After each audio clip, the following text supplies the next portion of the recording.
At KSMO Radio, we welcome you to Wednesday, March 26th, as we're wrapping up that third month of the year. And we have our special guest today in our Denton County Extension Day, Kevin Kreider. And Kevin has been, I won't say working with feral hogs. That would be a wrong statement, but you have seen enough feral hogs here in the last couple of years, probably to do you in, but still a problem, aren't they? Hey, good morning. Thanks for having me again. Sure. Glad to be here.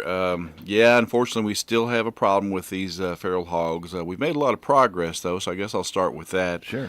So if we go back and look at our numbers in 2023, I believe we took 7,880 feral hogs off of the landscape that particular year with the Missouri Feral Hog Elimination Partnership.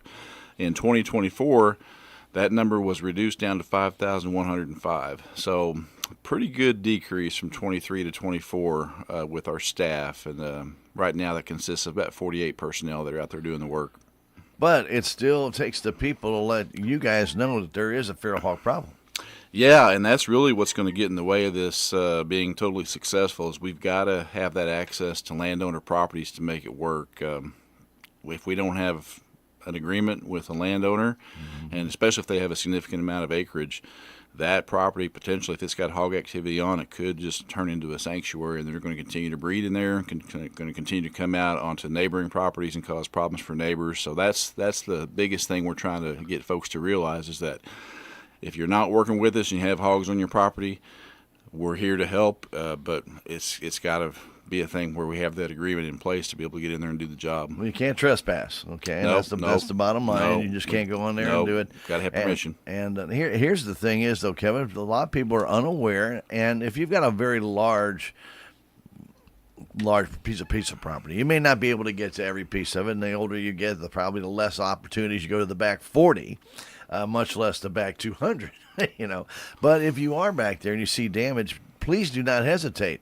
The longer you wait, the more established that hog colony gets, and you just really don't want to see the damage they have. If you've never seen what feral hog damage does, I would really suggest you go look it up and see it online. It's devastating. It's not just a little rut in your yard. It's basically churning up your entire property, and you just watch everything. You just look out there, and it looks like a war zone, does it not, Kevin?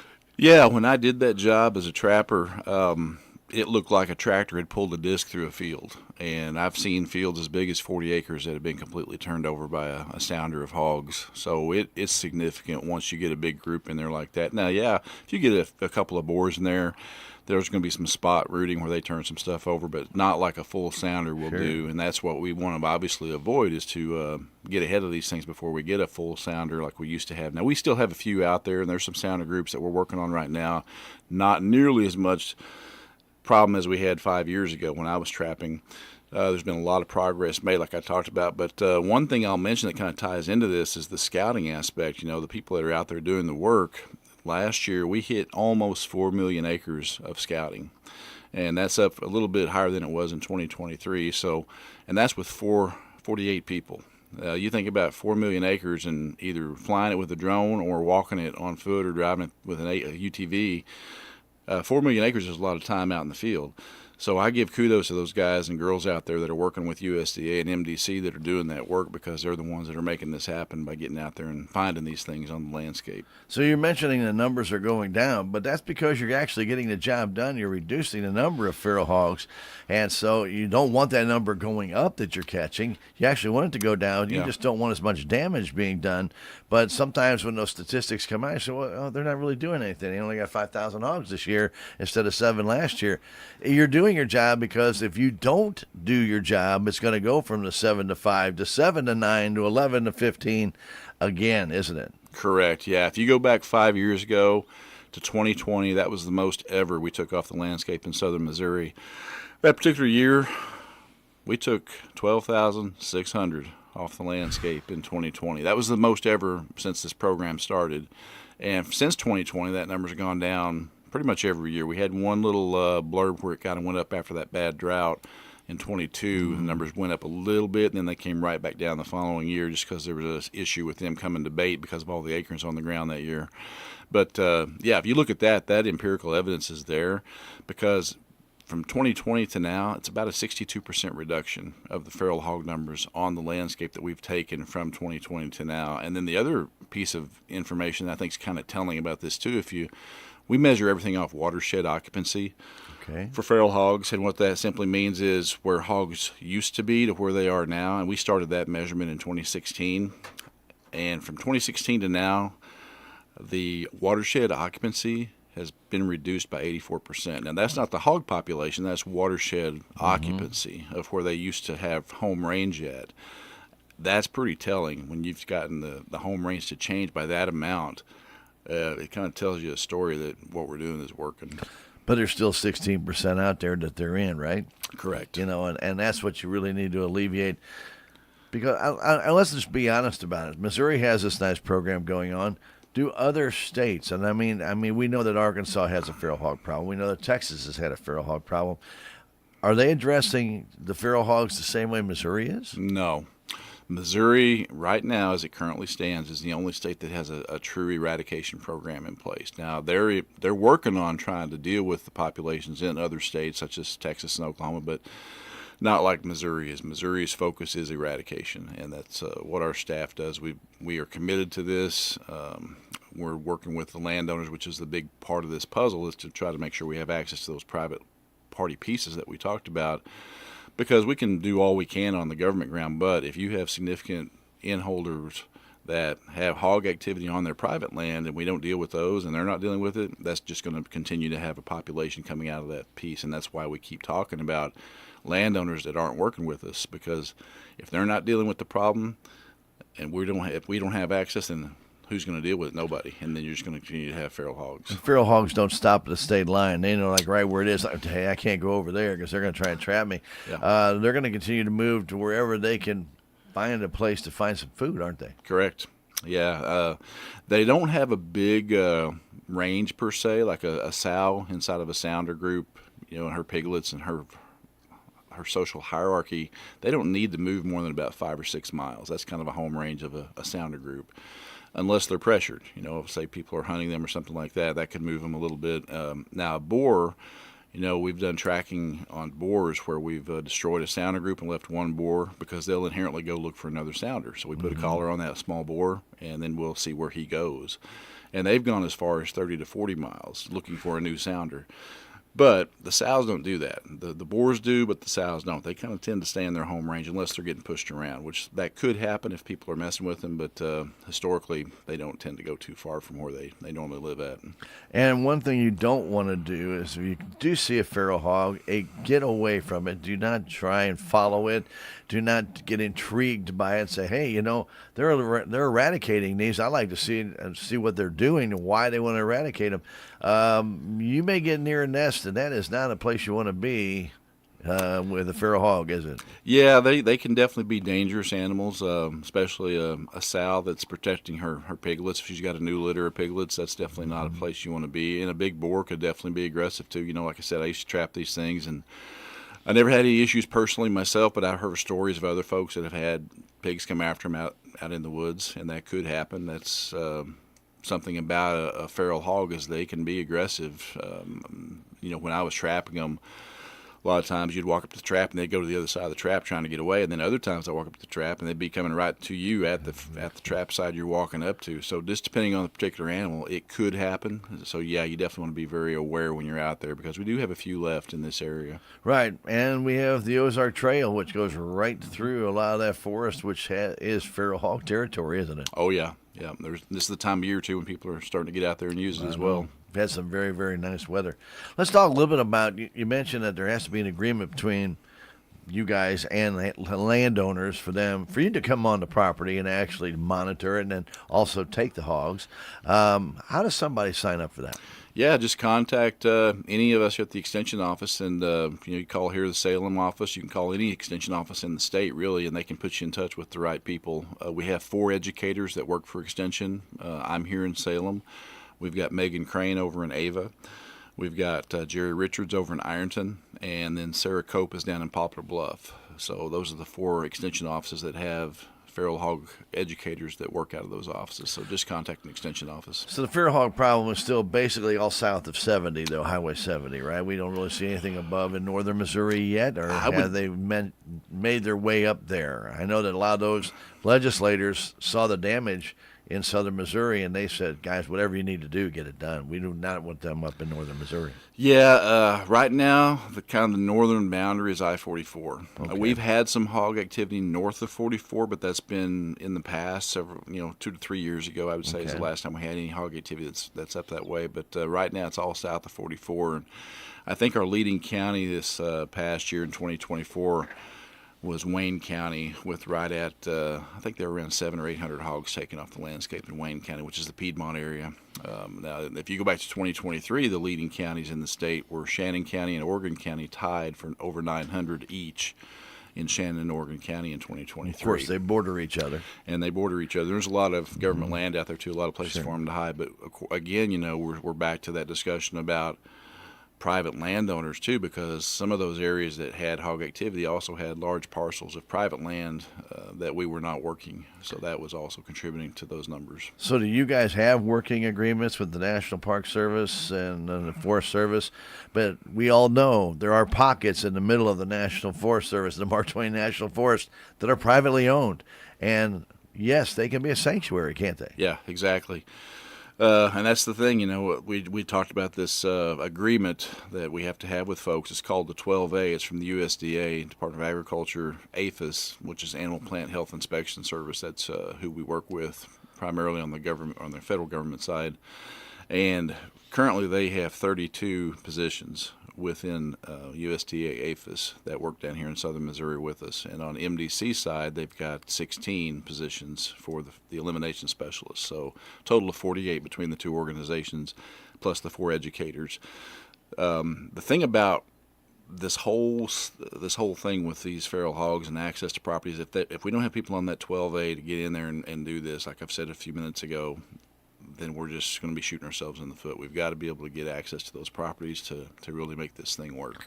So are the traps still as successful as they used to be? I know you guys, I think at one time had 25 or 30 in some of the traps you had, and then you were telling me that sometimes now it's down to 10 to 12 or maybe even a little bit less. But whatever it is, if you take them and eliminate them from repopulating, you're helping solve the problem, aren't you?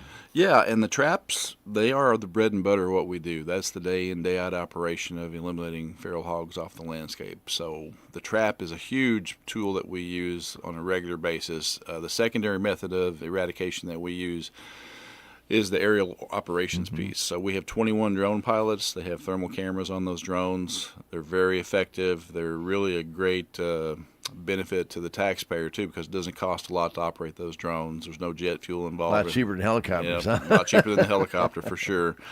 So you think about that in perspective of taxpayer benefit, bang for your buck. You got 21 drone pilots going out there between USDA and MDC flying these drones. They can get access into some remote areas of the National Forest or MDC properties, or even landowners that we're working with.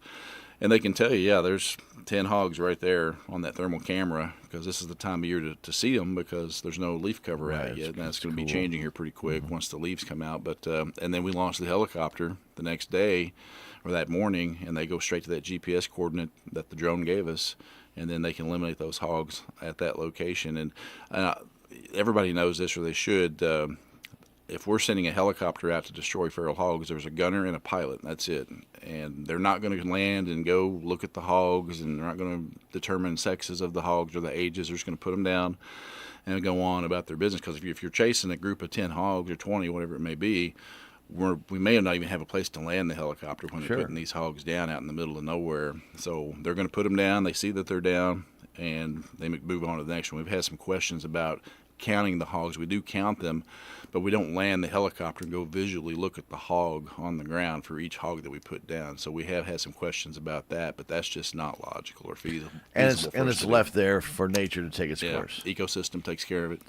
Okay, so when you talk about the drones, how often do the drones look for hogs? I mean, do they go up every quarter? Do they go up every 5 months, 6 months, once a year, twice a year? Is there some kind of schedule for them to check certain areas?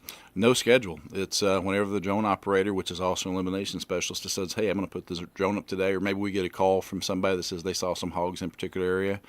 He'll run out to either their property if they're one of our landowner cooperators, or he'll go up to the national forest or wherever the sighting was at, and he'll launch his drone. So it could be 5 times in a week, depending on where he's at and how much activity he may have going on. So, for example, if it's in a county where there's not a lot going on, he might go out and just scout with his drone for the entire week, and then say, "Yeah, didn't find anything in this area." I'll give you an example, like maybe over at Paddy Creek Wilderness over in Texas County. Maybe they're over there looking for hogs, and they put the drone up 5 times, and they don't see anything. They move to a different location. Maybe get out and ride the UTV through some 2-track trails on the government, on Forest Service land. There's different methods, obviously, but that drone is a very efficient way to do it because it's got that thermal camera on there.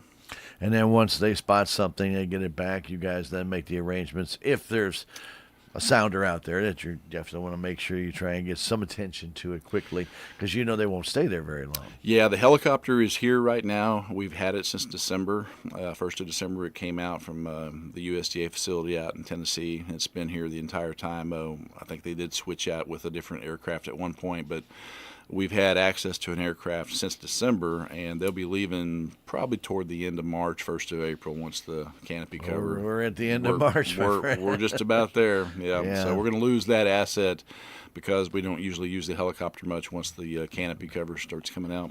So how many states, we talked about Arkansas and Texas. We know that they have had a feral hog problem, but how many states are actually being affected by feral hogs? If you think about the southeast U.S. and go across the country, you can skip a couple of states here and there, but they range from Florida to California. And as far north as Colorado, southern Colorado has some activity happening. So if you think just southeast to start from Florida and go across to the west coast, you'll probably have some feral hog population all the way through there. With one state with an eradication program. We're the only true eradication program in place at this point. Now, there are people doing other removal efforts at this time, but they're not the same as this program. There's not a concentrated effort with a plan and how to do it. What we're being told by the states we've talked to, because there's an APHIS director for each state, a USDA APHIS state director, and what we're being told is that our program here is really kind of a one-of-a-kind thing that's currently in operation with the true eradication as the goal. Some of the other states they're managing the best they can to try to keep the populations in check, but they're, from my understanding, they're not doing what we're doing here with a concentrated effort. Any reason that they say is it money, or is it just that they don't feel that there's enough of a problem? I'd be speculating, but if I were to go ahead and speculate, I would say that each state has a little bit different idea on what they want to do with feral hogs. Okay. Missouri has made the commitment because of our ag community that this is something we don't want here, and most of you in the audience that's listening today may know this or realize this, but if you don't, Missouri is typically number 2 in hay production in the entire United States. And last year, I think we dropped down to, in 2023, I think we dropped down to number 8 because it was a fairly dry year. In 2024, we probably started moving back up toward that number 2 spot again. And we're number 3 in beef cattle production in the U.S. So if you tie those two together, number 2 and 3 in hay and beef, and we know what feral hogs do to hay fields, especially in the wintertime, they root them up. That's a bad idea to have a population of feral hogs that could decimate the beef cattle industry in our state. Not to mention other crops, especially down in southern Missouri. You've got big cotton crops, you've got soybeans, a lot of corn, and all it takes a few feral hogs to ruin all that, doesn't it? Yeah, and we've got a new video that just came out. If you haven't seen it, it's on YouTube. It's called Feral Swine in America, Missouri, Chapter 7, and it was made and produced by USDA and MDC. They built that out a few months ago, so it's available for the public to look at. And if you watch that video, it has a landowner that we work with down in Wayne County, and he's lost a lot of row crop profit because of feral hogs getting into his row crops down there in Wayne County, and that's a prime example of what we're talking about. Now, that's one person out of, I think we worked with 609 landowners in 2024. Now, that number, interestingly, has been cut roughly in half. If you go back to 2020, I think we had over 1,300 landowners in 2020 we were assisting. So now we're down to over 600. and he was one of those folks that we're still working with down there in Wayne County. But he's a row crop and cattle guy. But if you watch that video on YouTube, it's pretty compelling to see someone that's trying to make a living in ag with the cattle and a row crop operation, but yet he's fighting feral hogs to keep his business in a survival mode, to still try to make a profit and work the land. And what he says in the video, if you watch it, he'll tell you in the video that he didn't have time to mess with trying to get rid of feral hogs, so we came in and assisted him. And it's just one less thing he has to worry about now because he doesn't have feral hogs on his property anymore. And it's not like they sit still. They're going to move. They're going to go find their next source of food, and it may not. It may be in a field here today on the left side of his property, and on the right side of his property the next day. They just. There's no rhyme or reason where these feral hogs will go, except to find a source of food. Yeah, you know, they're a little bit nomadic. Now, I did say earlier they have a home range of about 5 or 6 miles, which is fairly accurate, but they're going to move within that 5 or 6 mile circle. So they might be in one drainage for a few days on a food source, then they might migrate 2 or 3 ridges over to another drainage, another watershed for a few days or a few weeks, depending on how much food's there. So they're going to roam around inside that 5 or 6 mile area that we're talking about. In your experience, and you've been doing this now for a few years, after a feral hog comes and just absolutely rakes through your property, how long does it take a landowner to go back and be able to reuse that property again? Depending on the time of the year that they suffer the damage, which is normally wintertime, and then if they have the equipment and the time available to go back in there and fix it, if they get to it right away before the growing season starts, they could potentially get themselves back in the hay business.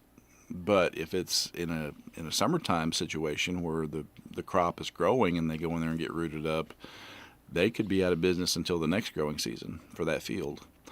And that's a significant thing to consider when we're talking about why this is important, because if our ag community is actually number 2 and 3 in beef cattle and hay, and now we're talking about if we have a truly big hog problem and these folks are getting put out of business essentially from this damage, think about what's more important, the taking care of this issue or letting it be. And I think a lot of people lose sight that, okay, the hay industry is this and the cattle industry is this. I won't tell you, you nobody likes what they pay for a steak anymore. I mean, it was always better when it was $1.95 a pound, but it's not $1.95 a pound. But anytime that you have an issue like this where hay prices go up, your cattle prices are going to go up. And then, of course, you may have a big sell-off of cattle because you don't have the hay to feed the cattle in a drought situation. So they have to now go to market, and all of a sudden you have a glut on the market. You have excess, then all of a sudden there's none. Your prices are going to jump all around. It affects the everyday person in the long run, doesn't it? True. Yeah, and there's another side to this, too. I mean, Missouri has an economic footprint also in the pork industry. I think we're number 5 economically with contributions to the U.S. economy and what we build out here in the state. And pork is a big part of that. I think we're usually number 5 or 6. So think about that for a minute. If we have a feral hog population here that's not being dealt with like we're dealing with right now, and we were to start transferring diseases from feral hogs into our domestic pork, because sometimes that can happen, especially if you have a large population of feral hogs, think about what that could do to our pork industry. If we have a brucellosis outbreak or something like that, because half the time we destroy these feral hogs, we test them, we do a blood draw on them, and they come back positive for brucellosis. That's transferable to domestic hogs too. Now they're vaccinated, so it's not as big of a deal because they're vaccinated, but what if we took on a potential case of African swine fever to get to the Americas? If African swine fever ever got to the United States, which it hasn't yet, but we've got cases close to us out in the Dominican Republic, I believe, and maybe Puerto Rico, I forget. But if that were to get here, and then our feral hogs contracted it, and then they passed that on to domestic hogs, again, we're trying to, an ounce prevention is worth a pound of cure, right? So we take care of the problem today with our staff and our program, then we don't have to worry about it later if we aren't dealing with it. And people just think, well, we'll just go give them a shot, and that doesn't work. No. Usually you have to put down the entire herd or whatever you have invested. I mean, that happened over in England when they had the brucellosis problem with the cattle. They had to kill them all. Yeah. Well, I believe I might have spoken about this before, but I've been at some different cattlemen association meetings where we've had some folks talk about that specifically, about if brucellosis were to turn into a real issue with feral hogs and unvaccinated cattle, those cattle could potentially be stamped for slaughter, and that person's out of business if their herd were to get brucellosis. So it's a real conversation that we've had at the state level, too. I know the state veterinarian was at that particular meeting that I was in with this cattlemen's group, and we were all in agreement that that could take us in a bad direction for sure if we were to run into a problem like that where brucellosis got into someone's herd and then they're just put out of business. So obviously, I'm going to ask your opinion about this, but since Missouri has really had a pretty successful program, do you not see that why these other states who are having an issue wouldn't want to look at Missouri as kind of like the model program and try and maybe not duplicate it exactly? Maybe they don't have as much of a feral hog problem, but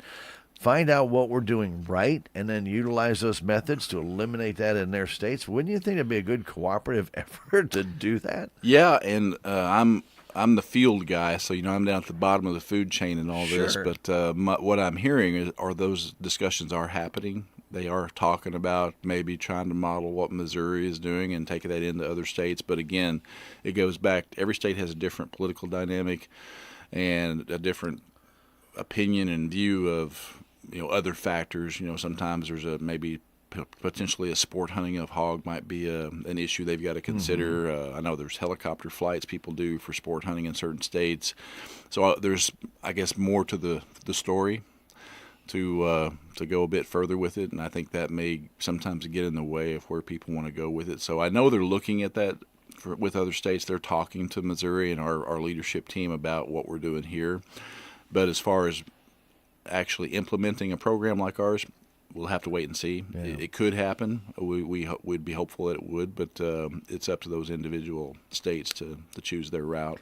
Now let's talk to the landowners for just a minute. Maybe you have not even seen a feral hog on your property, and maybe you think, well, there's nothing on my property that they want. My 40 acres is no big deal. I have my 18 head of cattle out there. I don't have any problem with it. No big issue. Doesn't mean a thing. They can show up overnight, can't they? Sure. And interesting you said that with the different sizes of properties. I've worked a property as small as 7 acres here in Dent County. So it doesn't matter. I mean, they're not going to stay there all the time, sure, but if we wanted to work together with someone that had a small property that was getting regular hog activity, we would certainly consider that person and work with them to get those things removed. It's a nasty situation. I've seen the pictures, and I cannot imagine waking up one day and having a beautiful green field out there with the sprouts coming up and your future on the line, and going out the very next day and just looking at it and looking like a tornado came through and tore everything up. I know you've shown me some photographs of that, and I've seen it on the MDC website. Well, to anybody that thinks that this is not a real problem, I really wish that they would take the time to see what the damage is that these hogs can do. Well, and one thing I would mention to the listeners out there is that if you think about the staffing that we have 48 positions, give or take a couple that may be gone for attrition reasons. Sometimes people move on to other things. But if you have 48 positions, think about the number of work days they have in a year. There's 52 weeks in a year. They work 5 days a week typically. So run the numbers out on that and see what kind of man hours people are putting in for this program. Sure. Because sometimes we have that argument that, well, maybe other folks could do this for free. Okay, are you going to dedicate the same kind of time to that effort that when you have 48 staff and they're working 5 days a week, 8 hours a day? I mean, it's pretty easy to run the numbers on that. So that's another discussion we could have too. Well, and let's kind of go into that discussion. First off, if just to go set a trap doesn't mean you're going to have the hogs show up in one day. It's not like you go out there on Thursday. Oh yeah, we had a hog problem that came through last week. So on Tuesday, so you get down there, you guys do a lot of research. You're watching. You have cameras out.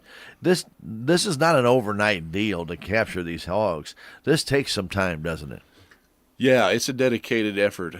Once you get onto a group, you may be after that group for several weeks to get them on bait and coming into your trap site, and they may leave for a while and not come back for a few weeks. I mean, like I said, I used to trap these things, and it can be frustrating. And if you're trying to work a full-time job or operate a farm and a cattle operation in addition to trying to deal with feral hogs, you can get in over your head real quick. One of my coworkers, Jerry Richards over in Washington County, he's a retired guy and he's a farmer, and now he works for us. But when he first got hit by hogs on his property, he had a 500-acre farm cattle operation, and I think they took 260 hogs off his property working with APHIS and MDC. And he's trying to operate his cattle operation and try to fight feral hogs. And now he doesn't have any hog problems anymore. They took care of it for him. So, well, that's a good thing. But man, gee, I think of 260, that's a lot. And you're not talking a very big area either. When you're talking those hogs, and like you said, they just don't sit in one location and keep coming back every single day to the same location. Yeah. They move around. They look for food. Yeah. That's what it's all about. Yeah. Well, and if you think about, like I said, with the staffing that we have with 48 folks, and you run that out 52 weeks in a year and working 5 days a week, that's 12,480 work days. But look how spread out you are. I mean, Mark Twain National Forest is in, 11 counties? Uh-huh. Yeah. It's crazy. That's what I'm saying. Who can take 12,480 days? I mean, you can't do that as a single individual. You've got to have a team, right? Sure. And otherwise, there's only 365 days in a year, plus your days off and time to do stuff for yourself and take care of business at your property and your job and family stuff. I mean, you have other obligations. So if you think of 12,480 work days for that staff, I mean, how do you even compare that to what somebody else might be able to do? Like, I'm going to go out and hunt hogs for a few days here and there. Well, you're not going to get to 12,000 days in a year. I mean, that's the thing I think people need to realize, too, is that our staff is out there that many days because we have 48 people. That's all they do every day, 8 hours a day. So, and then you have night shifts where guys go out and do night shoots for people on private lands where they might have one or two single bores out there. Then you get the sounders where we're trapping them, we're running the drone program, we're running the aircraft operations. I mean, there's a lot to this, a lot of moving parts, and I think people have to realize that to make this the success that it is takes this amount of staff and this amount of time. And the landowner's cooperation. That's a big piece. That's a big piece. Now, we mentioned earlier about you do have to sign up for this. So, Kevin, I want people, if they're just joining us, we have Kevin Kreider on from the University Extension working with the Department of Conservation for feral hog, I would like to say eradication, but I know right now that's probably never going to happen. But let's say reduction. The more successful the program is, the better it is, but the less amount of hogs you're going to have because they're not out there anymore. And that is what we really want to have. Yeah, that eradication's obviously our goal. We realize that without the cooperation of people that have hog activity on their private lands, it's going to be a lot harder to accomplish that. And it's going to be, like you said, more of a reduction than an eradication. But that's our goal. We're trying to get to eradication, but we do need that assistance from landowners that might have, especially large parcel landowners that might have habitat for hogs that might not even know they're there, like you mentioned earlier. And then we can find that out is to either get in there and scout it or put our drone up over it. But again, we have to have that agreement, the 12A form filled out and completed for us to be able to get in there and do that. Do they need to call you to get that done? Yep. And I cover 6 counties. I cover Pulaski, Phelps, Crawford, Texas, Dent, and Shannon County. And then our other educators cover those other southern Missouri counties. But they can call any extension office. They can get you to us and the right person of wherever you live at. So you can call locally, 729-3196. Leave a message. You will get back to them and pretty quickly. Yeah, and the only other thing I'll mention, too, we've talked a long time about a lot of things, but we've got this new program, too, where we have these signs for our cooperators. We're talking about landowners, and that's just a way to show that we have people that are out there in the community that work with us, and you drive by one on a county road and you see it, that's what that sign's for. It's that, hey, what's that about? And they'll stop, and I've had people tell me they saw the sign somewhere posted either in a business or on somebody's fence post, and they ask the landowner or the business about it, and they get the information that way too. So you see one of those Missouri Feral Hog Elimination Partnership signs out there driving around on a county road somewhere. That's what that sign's for. It's just showing that person works with us. We've eliminated hogs there. There's no longer an issue for hogs in that area. Most of the time. Sometimes they will come back. It might be something we missed, and we'll come back out and go through the process again. But that's what those signs are about. If you see those out in the community of the county where you live at. And this is, again, we talk about Dent County, but they're all over, and we want people to always remember the damage that they do. There is information on the Department of Conservation website. I saw it a long time ago, but I haven't been on that site to look for it lately. But as Kevin was talking about, there are some YouTube videos that will show you this damage. Don't just take our word for it, people. I know people say, "Oh, they're just making that up so they can protect their jobs." That's not the case. The damage they do is real, and talk to any of the landowners that have been affected by it, and you're going to find out just how devastating that is. I would venture to say if anybody looked out their door this morning and saw their lawn and land just pristine, thinking, well, what a beautiful morning, and then tomorrow you get up, have that cup of coffee, open it up, and it's just tore apart. I don't think you're going to be saying what a beautiful morning it's going to be come tomorrow when you see your land just in shreds, and it can happen that way. Yeah, overnight. Yeah, I would encourage people to watch that video on YouTube. It's Feral Swine in America, Missouri, Chapter 7. And there's other states on there. The chapters 1 through 6 are states like Texas and Oklahoma. They've got videos as well. And you can watch the whole series and kind of get an idea of what each state is going through and dealing with regard to feral hog damage. And I've watched all of them, and all the stories are fairly similar, but right now Missouri is the only one that has a true eradication program in place. So you have any questions or want to find out more information about that form to fill out and be a part of the cooperative effort to get rid of these hogs, just call 729-3196. That's the extension office, or drop by the extension office, second floor of the Judicial Building on 5th Street. Kevin's usually out in the field, so he's not always around, but they'll get in touch with him, and he'll get in touch with you and make sure it all gets done. Because without your cooperation, this program won't work. I mean, not totally. We wanted to just as much as possible do the eradication. I don't see any real positives out of feral hogs that I can think of, except, somewhere down the road where somebody wants to hunt them. But in the meantime, the damage they can do in between is it's not worth the risk to let them repopulate. And I think that's the key. We want to keep them from growing large again, because it doesn't take in a typical brood. How many hogs can be born in a single brood? Normally, you're looking at 6 to 12 in one litter. If they all survive, if it has many around 12, it'd be an average size of a litter. And of course, you figure they're ready to breed every 3 months, 3 weeks, and 3 days. So once they're to the breeding age, every 3 weeks or 3 months, 3 weeks, 3 days, they're going to have potentially a litter if there's a boar and a sow together. We always heard about breed like rabbits, breed like feral hogs, and they can do it very quickly. So again, we want to try and stop that from happening, and the only way that can really truly happen is for you to cooperate and have your property in this program.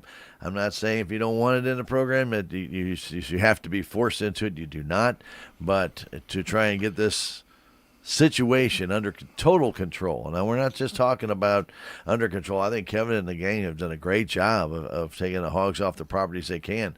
But if they come across an area where you are we'll call it a sanctuary city for the hogs, they're going to know it, and they'll stay right there. One thing I'll add to that too, with regard to these sanctuary properties, just realize that we have neighbors inherently. There's going to be a neighbor somewhere that may have a hay field. Maybe you just have a timber property, and maybe the neighbor has hay fields and cattle. Sure.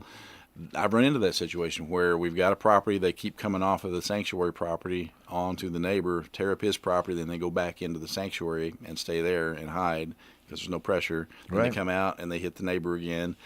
That's a difficult, frustrating situation for that neighbor because they're just trying to keep their property in that condition. They can use it for their cattle and hay operations, but they keep getting damage from feral hogs coming off someone else's property, which is a neighbor. And so that we don't want that either. We want to try to resolve that situation. There's not that conflict between landowners. Right, and then you got neighbor versus neighbor. Yeah, and we don't want that either. And we want to try and work together. And if we can, try and really eliminate this feral hog problem. It's a dangerous situation too, because this could put somebody out of business who has a farm or put them under, and they have no crop, or maybe they have no hay field for that year, and they're looking forward to a make off that.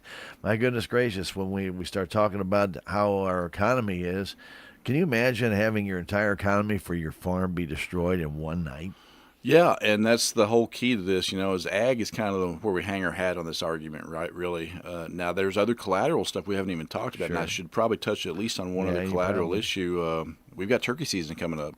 A lot of True. turkey hunters. Missouri is one of those locations, especially back when I was a kid. It's a huge location where people want to come turkey hunt, but population's declined over the years. But we still have a good turkey population that people like to go hunt.